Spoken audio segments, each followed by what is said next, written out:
Hello and welcome to another episode of JJ Adventures in Traveling. Today's episode we're in Dallas, Texas. But before we get started, if you like my videos, please click that like button and subscribe to my channel. It really helps me out. Now, today we're in Dallas, Texas. We've gone to 3 presidential museums, which were always fun. We went on a tour of the JFK Assassination, and we also went to the famous South Fork Ranch from the Dallas TV show. So come along for this great episode.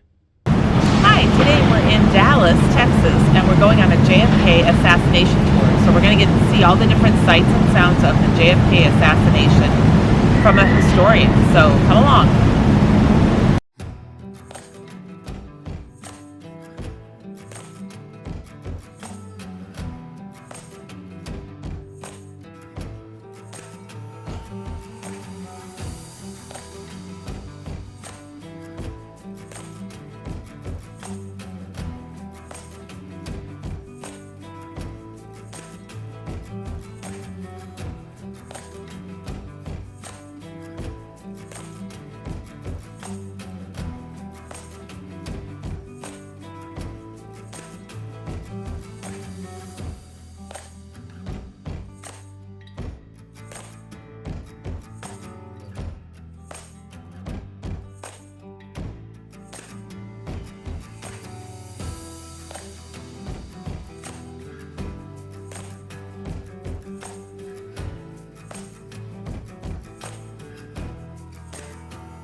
Jr. is leaning against the wall.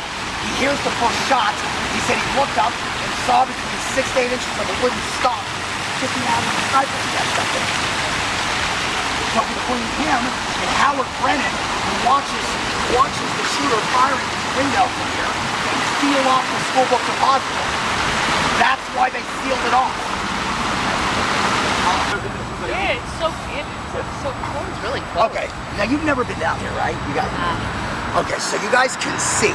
Look, so history says that the bullet that killed Kennedy came from 88 yards away from a scoped rifle from right there, raced over the top of that box and hits Kennedy in the head right here. Yeah, that's the kill shot. Okay, now it either came from there or it came from the grassy knoll right there. But y'all see, look how close it is. See, I can't tell you how many combat veterans come down here, and they're like, man, it's too close. It's just too close. Would have blown the whole back of his head out. It's just too close. Most people think that the grassy knoll was much farther away. Didn't y'all think that this was going to be a bigger plaza? Yeah. You know, because the Kennedy assassination was so epic, right, in history, that we think of this place as being epic, right? And then you come down here and you're like, I've had people go, actually, this couldn't be it. This isn't it. This isn't where it happened. And I'm like, oh yeah, this is where it happened, because they thought it was, so much more epic. Reported seeing Dallas police run up the hill, okay? And the reporter said there seems to be some disturbance on that grassy knoll. That's where the name came from. Now, why did the cop pull his motorcycle up right here? Sir, first name again? George. George. So right where George is standing, and he ran up the hill. Aha! He heard shots from up there. He later said that he couldn't tell where the shots came from. They were echoing all through down here. But he figured that if somebody was in front of the president, well, they certainly weren't standing up there on top of the bridge, so they might be hiding back here. So he parked his motorcycle and ran up the hill, and the entire plaza followed him. That's how it was formed. That's how the grassy knoll was born, because that officer pulled his motorcycle up and ran up here. 10 years later, Geraldo Rivera shows the Zapruder film to the American people in 1975, the full motion. You have to remember, before Geraldo Rivera showed the Zapruder film in 1975, We had never seen it. We had only seen frames in Life magazine. So now everyone's seeing Kennedy's head fly backwards, and now the grassy knoll was really born. So if you really want to know how this has become a part of our popular culture for 50 years, it was when Geraldo showed it in 1975. Yeah. Now if you were planning this, would you put a shooter in the parking lot used by the marshal's office and the DA's office? No. Come on over here. When they asked Dillinger why he robbed banks, he No, I said know. that's where the money No, I is. know. I know, that's a great comment. Go on, Dan. I'll do that one. Here we go. I mean, this is, somewhere in this area is where history, segment of history leaves a shooter shot at Kennedy in the back.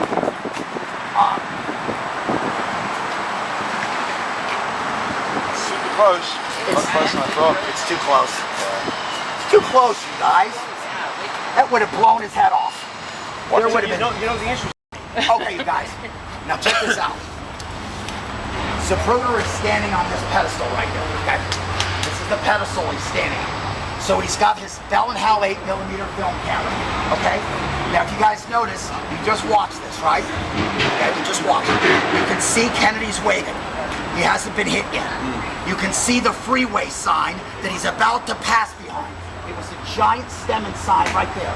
So Zapruder is here, right? And he loses the president behind the sign. When he reappears, he's grabbing at his throat, right? He's been that throat shot's been fired. And then the kill shot, the head shot right in front of him. Okay. So right here is a woman, you can see her name, Marilyn Sitzman. She's his secretary. She's holding on to his leg so he doesn't fall over. Pretty good person to ask where the shots came from, huh? Because to her right, 25 feet to her right is the grassy knoll. To her left is the school book depository where the sniper's nest is. They asked her, which direction did the bullets come from? Where'd they come from? Which way do you think she pointed? Her left. That way. Now when they asked her, they said, are you sure you didn't hear any shots come from over here? She said, I am telling you, all of the shots came from my left side. Nothing came from over here. That's what she said. You guys can Google her. Google Marilyn Sitzman and read her statement. Okay? She said there was nobody back there.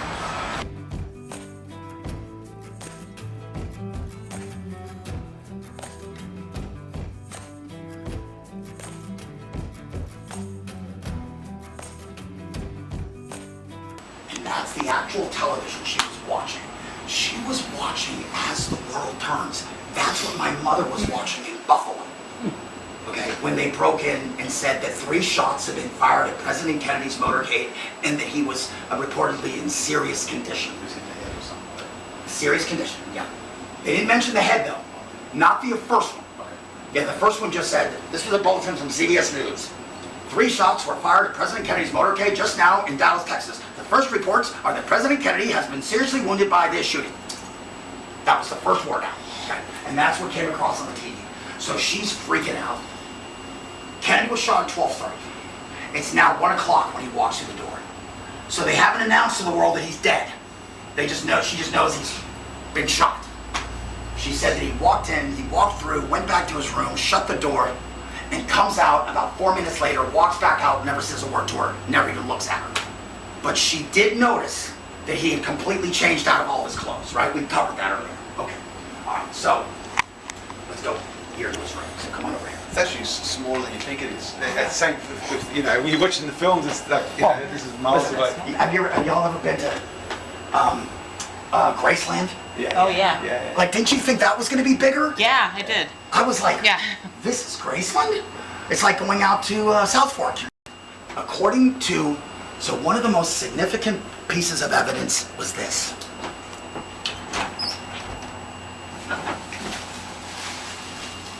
One thing she definitely noticed was that Oswald was wearing a light-colored windbreaker when he walked out the door.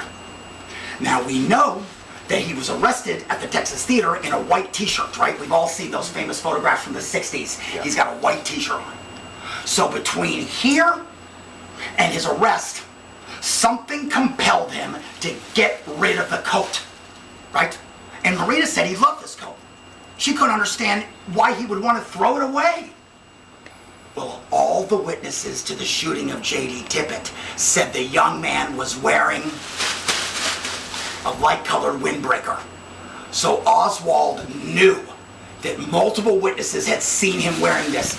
He knew that that was what people were going to be looking for. So when he ran away from the crime scene, he took the coat off and got rid of it. They would later find it under a car, holding it up. Famous photograph of them holding the coat up, okay?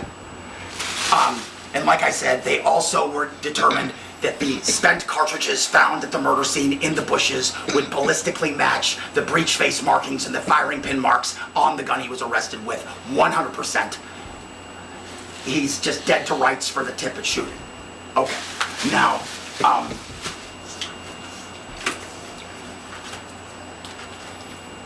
this is Jesse Curry. After they had gone over the rifle and done all the ballistics and everything on it, he holds it up to the world to see. This is the first picture that the world had of what we call the most infamous murder weapon of the 20th century, the Carcano rifle. Okay? Here they are, they're holding up. This is, and Marina, oh boy, did she know that gun. She knew it very well, Oswald's wife. When she saw it, it was like someone punched her in the gut. Because y'all, when she heard that the president, remember Lee had gone to work, right? So she doesn't know where he is. All she knows is that she's now hearing all over the news that somebody has fired on John Kennedy from the building her husband had just gotten a job at 5 weeks before. Do you think she thought that was a coincidence? She ran out to the garage to see if his rifle was out there because her blood ran cold. But he had wrapped the blanket back up again, so it looked like the gun was in it. So she assumed that the rifle was out there and went, oh, I'm being crazy, Lee didn't shoot the president. But when the whole cavalry arrives over there later that afternoon, remember when I said, we can have your husband in custody, he says he doesn't own a rifle. Okay, first of all, boom, right there, why lie? Why would he lie and said that he didn't own a rifle when he knew damn well he had a rifle out there, unless he was involved, right? So he lies and says he doesn't own a rifle. Marina says, yes, he does own a rifle. It's out in the garage. I saw it earlier. Will you take us to it? So Marina took the whole cavalry of police out to the garage. Y'all think they found a gun out there? No, we know, we covered this. The gun was gone. Okay, wrapped, taken apart partially, wrapped in packing paper, and brought into the building by Lee Harvey Oswald earlier that day, that morning. Yeah. Okay, you guys, let's rock and roll.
After lunch, we headed over to the Museum of Illusions, which was an awesome museum.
You know, it's not a road trip until you stop at Buc-ee's.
Today we're going to visit the George H.W. Bush Library, Presidential Library. So come along with us.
So today we're here at the George W. Bush Presidential Library. So come along for our visit.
Our next stop was the Ripley's Believe It or Not Museum in Dallas.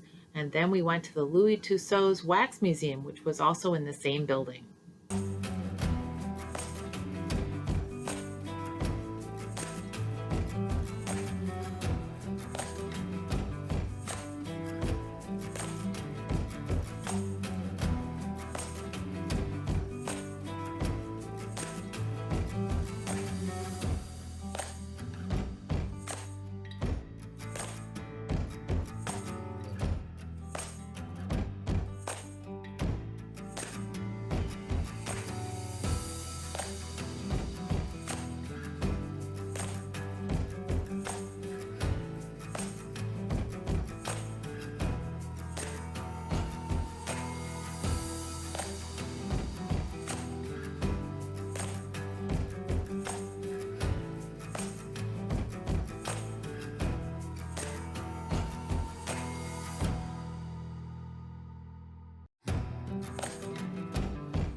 Today we're going to take a tour of the South Fork Ranch and the mansion from the great show Dallas. Because you come to Dallas, Texas, you have to see the South Fork Ranch and the mansion. So come along with us.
Hi, today we're at the Lyndon B. Johnson Library, Presidential Library and Museum, so come along with us.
Well, I hope you enjoyed today's episode, and please stay tuned to my channel for more episodes.